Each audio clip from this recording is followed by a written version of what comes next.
G'day everybody, I hope you're doing very well wherever you are. It's winter here in Geraldton and it's cold, windy, but spring's around the corner.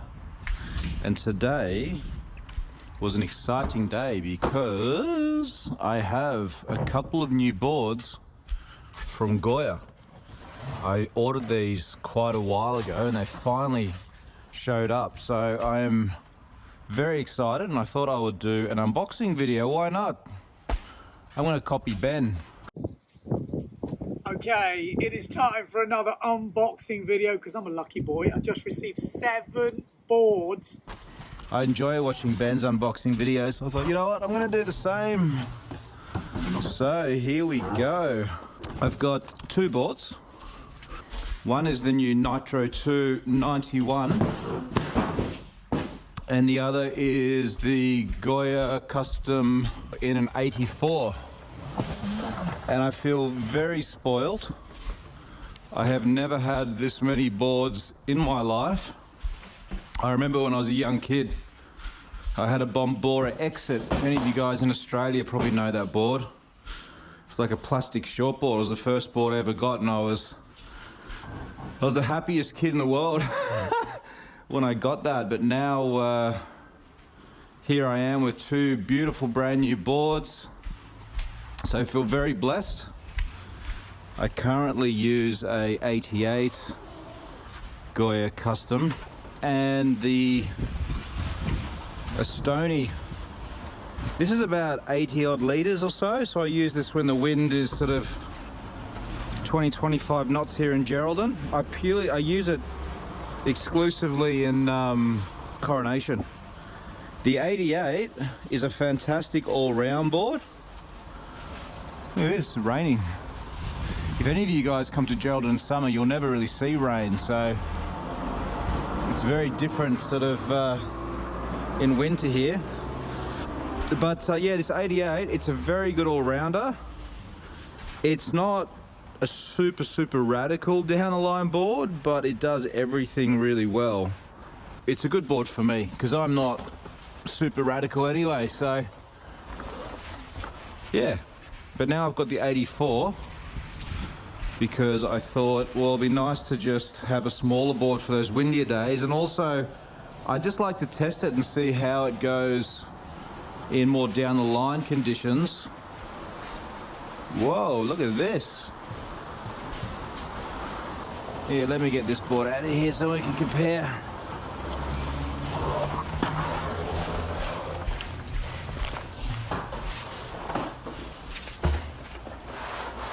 Actually, before I go on, I might as well explain what's going here in my garage, because you may be wondering, why have I got so many inflatable windsurfs here? And this is because of this wave rally event that I organised for the first time in January. And in case you didn't know, but the way it worked was, if the wind wasn't strong enough for shortboards, then all the heats were run on these inflatables. And it's yeah, well, the event happened in sort of 15 knots of wind and we ended up using those, and to, you know, it actually worked really good. I was a bit nervous because I thought, oh, you get a whole bunch of windsurfers together that are used to riding shortboards and maybe they're going to think it's a bit lame, but it ended up working really well. So I ended up buying a rack for the garage and store them all flat, because inside these inflatables are these like strings that attach the top to the bottom to help give it structure when you inflate them, and it's better to lay them out rather than keep them rolled up. And it cost me quite a lot of money to buy all these for the events, so I thought, well, I want to get the maximum life out of them, so better to lay them flat. So that's why I have 12 inflatable windsurfs. If you're in Geraldton next January, join in. It's going to happen again from the 9th to the 11th. Fingers crossed we get a bit more wind, that'll make it interesting, but either way it'll happen.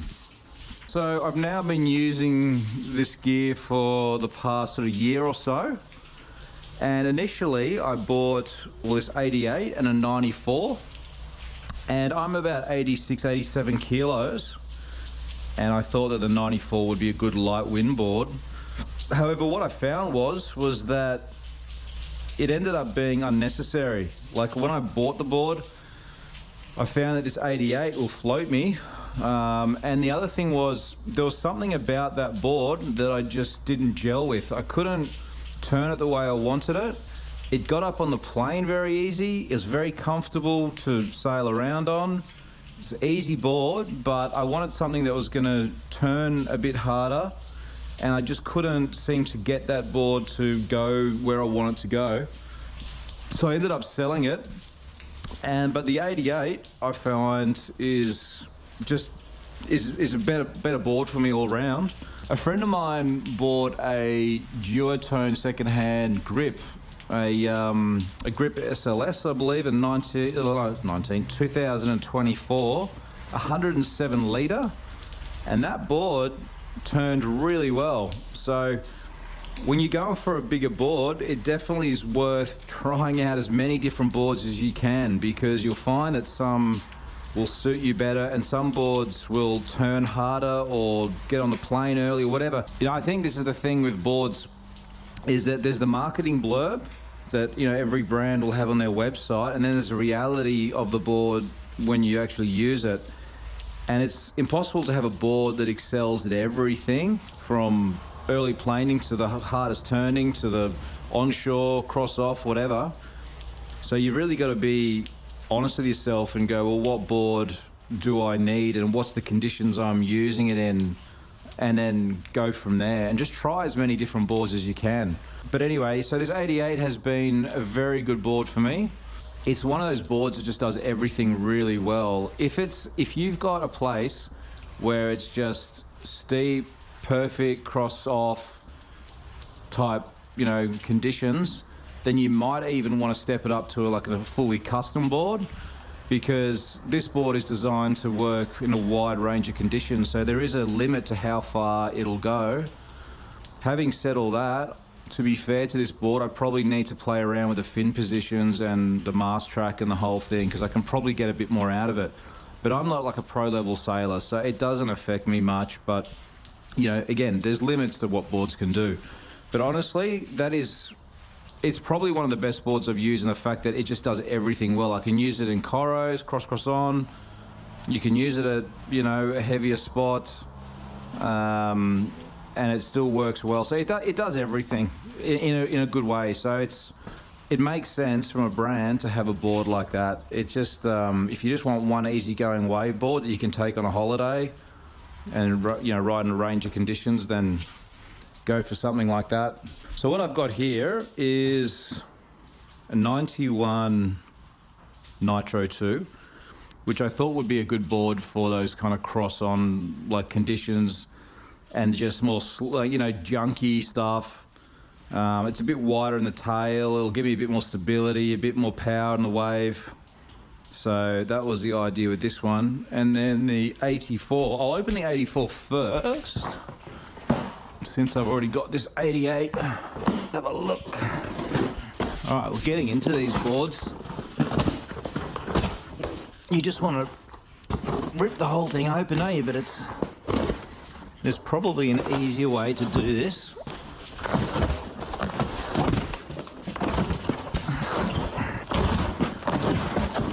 What's nice to see with the packaging is that they've really minimized any plastic. So obviously the box is cardboard, and then the whole thing inside is as well. You've obviously got tape, which is plastic, but it's good to see that manufacturers are thinking about this sort of stuff.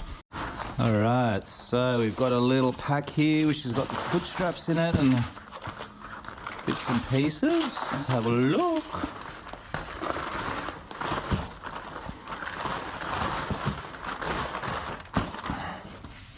The MFC foot straps, they're really good. I've been happy with those. I haven't had any problems with my feet or any uncomfortable issues. What have I got here? UV exposure. UV exposure can cause color fading and material damage. Please don't leave your products out in the sun for extended periods.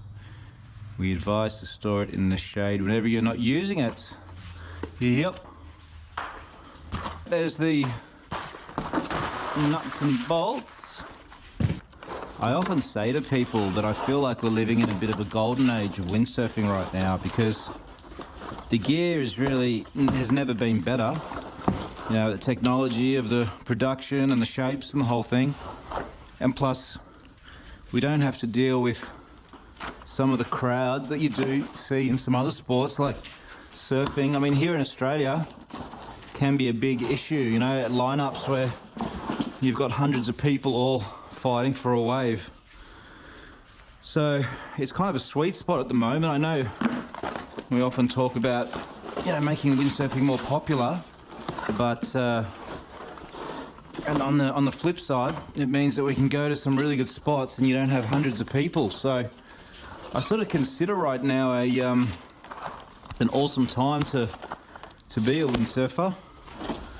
I mean, if you've been windsurfing for a long time, then you'll remember the gear that we used to use. God, if I think back to some of the boards that I've used in the past, this stuff's a dream now. You know, all the young crew that might be listening to this, you're very fortunate to be growing up in this time, I reckon.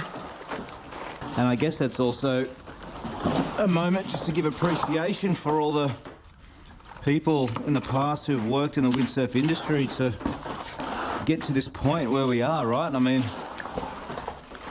it's just thousands of people over decades of work just to get here. It's pretty cool, isn't it?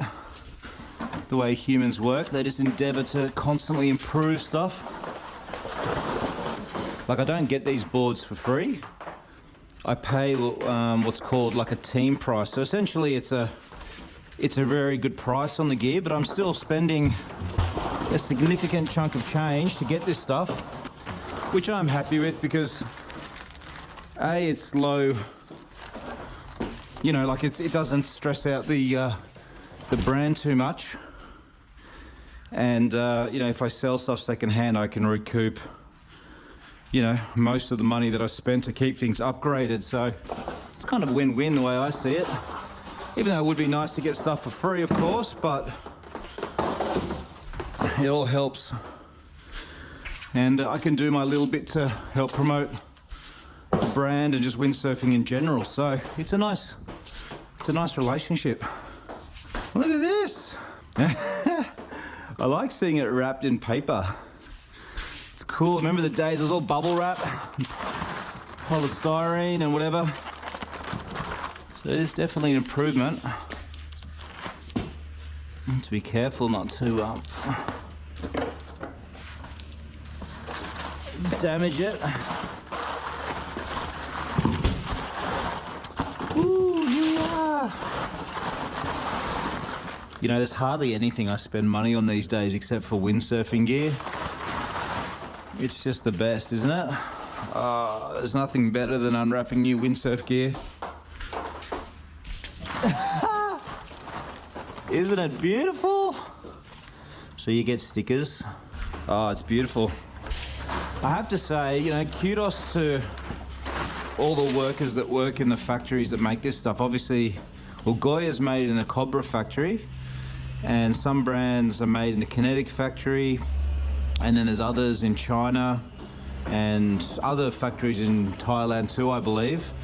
But you got to give credit to all those workers making this stuff, because they're some of the really unsung heroes in the windsurf world, you know. Like, I dare say they're not on a huge wage, but they have a lot of skill to make all this. So I think it's important just to show gratitude to all these people, because at the end of the day, you know, their labor gives us these products to have so much fun on. So thank you to everybody at the Cobra factory, if you're listening, for making this gear. I've enjoyed watching some of the videos that have come out recently from Keith to Bull, Goya, and Duotone as well, you know, just showing how they make the boards. It's super cool to see. You know, a lot of people talk about the expense of windsurfing, and yeah, okay, it's not the cheapest sport in the world, but when you see what goes into it, it gives you an appreciation for the cost. You know, it's a very hands-on product. You can't just whack it out of a machine. There's a lot of human hours in all this, so It's quite amazing. All right, well, here we go, an 84. You can definitely see a bit of a difference here.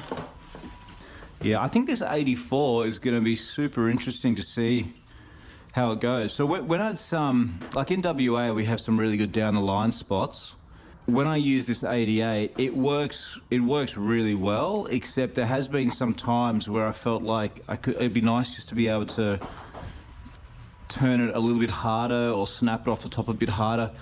I'll take full responsibility that probably a huge chunk of my inability to do what I want is just due to my sailing ability. But sometimes the boards can obviously help you. This board is very good, as I said, but I'm also thinking maybe if I just go one step smaller with the thinner rails, slightly narrower, it could be, you know, could make all the difference to get where I want to be with my own sailing. So I'm really curious. So I'm looking forward to getting this on the water. It'll be a while before I get there, but I'll do a video where I compare the two sizes. It's a little bit thinner, you know, in this 88, it's got a bit of meat here. I mean, you know, there's a bit. Yeah, it can definitely feel it's quite a bit thinner here. I think this board is going to turn. You get MFC fins. That's the other thing too, is, you know, you want to be experimenting with fins if you can sometimes, because they can make a huge difference, not just the position, but also, you know, there might be other fins on the market that are even better than what's supplied. So let's open this up and have a look what you get. Alright, they're the middle fins, yes, and then they're beautifully made fins, these MFC. You know, looks like they're carbon, or they're pretty much carbon fibre. They're nice raked back. So I think they're a very high quality fin that you get with the boards. I remember, you know, a few years ago, like quite a while ago, but often when you get fins with boards, they just give you a pretty ordinary set, and then you'd end up having to go out and buy some aftermarket fins. But these days, you know, it's better. Actually, that's interesting. Can you see that? So the pin is sticking out a bit more one side than the other. Gotta make sure that that's... Oh yeah, you can just push it through. That's good, it's not glued in. There we go, it's a bit better. Yeah, so anyway, there's the fins. All right, now we're moving on to the Nitro 2, which I'm very excited about. All right, well, now we're moving on to the Nitro 2. I haven't had a go on these boards, so I have no idea if I'll like it, but on paper it looks good. For any of you that hasn't seen a windsurf board come out in a box, well, this is interesting. They got the packing accessory list, obviously, to make sure that everything's in there. Somebody is ticking off and signing it to make sure that it's all there. So as you can see, with the Nitro, it comes in 5 sizes. I've gone with a 91. I message Brazinho, because he's about the same weight as myself, and asked him what size to get, and he recommended go the 91. I thought, do I go a smaller size because it's a bit more of a stubby board and a bit wider?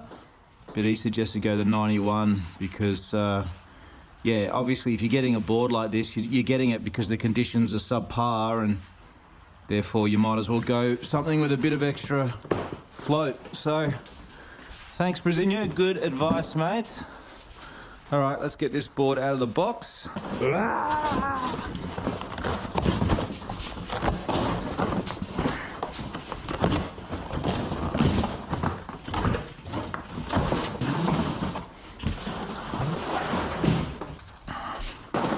While I'm unpacking all this, I thought I might as well just quickly talk about the Goya gear in general, because like I said, I've been using it now for about a year. Obviously it's not just the boards, but it's the sails, masts, the whole rig. And I have to say, I've been absolutely stoked with the sails. Probably even better than I hoped for, to be honest, because I came off Essie, and you know, I've been using that gear for over 20 years, so I got very used to those sails. But the Goya gear suits me better. It's a bit lighter in the hands, different feel. The Essies are quite a powerful sort of sail, and probably suit certain riders. But I find myself wanting a sail that's quite light in the hands and just depowers a bit quicker and easier, I guess, I've come to realise. Yeah, very, very happy with the gear. Also, you know, coupling it with the 100% mast has also been super nice. If you're lucky enough to be able to afford 100% mast from the brand that you're using, then yeah, recommend it. It definitely makes a bit of a difference to the sail. You know, the mast is really the backbone to the whole thing. So it's something that I've come to appreciate a bit more as I'm with a bit more experience of how important the mast is, you know, just the overall experience. Oh, look at this! It's a bit of a different colour, isn't it? Yeah, like I said, it's just a great time to be a windsurfer. You know, I think it probably doesn't really matter what brand you're on these days, because I know a lot of the brands make fantastic gear. You've just got to try as many different things as you can and see what resonates with you. All right, well, here she is. Whoo, look at that. A Nitro. So this board, I think, is around 10 centimeters shorter than the 88 Goya. I'll have to check that. And the custom quad.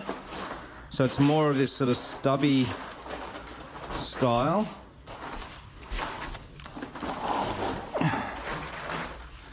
It's got quite a bit of meat right here and towards the back here, so that should definitely get up on the plane pretty easily, I imagine, or at least get you floating through the lulls.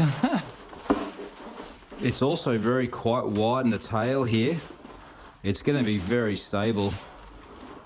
So I'm led to believe that even though it's short, it's thick, it's wide, but the rocker line is, I believe, similar to the Custom 4, so it should definitely still be fun in the waves. So yeah, I'm very, very keen to try this. This is going to be interesting. Yeah, wow. Look at the difference in the rear section of the board. I mean, the whole shape is different. It's shorter. Yeah, it's just wider throughout, isn't it? Obviously, you've got to put the volume somewhere. Radical difference. My God, I'm very curious. This thing, God, in onshore conditions, this thing will get through the turns pretty easy, I imagine. God, I'm almost worried how wide it is. Look at it. If I stand back, can you see that in the video? It almost looks like a boat in comparison. So yeah, God, that's going to be interesting. But you know, with a couple that with like a 5.3 on those marginal 15-18 knot days on shore, could be sick. So there we go, the 3 boards. So I'll obviously follow it up with more videos. Let you know how it all goes. So this one, let's have a look. 211 centimeters, 59 centimeters wide, and 91 liters. Whereas, and it's a quad. Once you go to the next size up, 99, they go into thrusters. So the 91 and below is a quad. And then in this 81,